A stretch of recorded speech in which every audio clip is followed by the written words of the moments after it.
Kuya Jay, hindi ko alam kung panaginip lang ba ito o totoo. Pero hanggang ngayon, dala ko pa rin ang kakol. Isang gabi, tulog na kaming lahat sa bahay.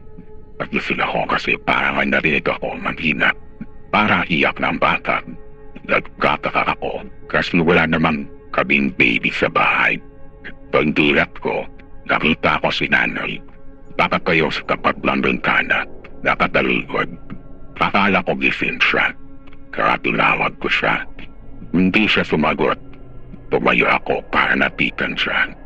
Kuya Jay, nakahawakan ko ang balikat niya. Bigla siya humarap. Pero hindi mukha ng nanay ang nakita ko. Ang buong mukha niya, puro sugat. At ang mga mata niya, puti lang. Ang sabi niya sa akin, hindi na siya makakauli. Bigla siyang nawala. Paglingon ko sa kama ni nanay, andun siya, tulog na tulog.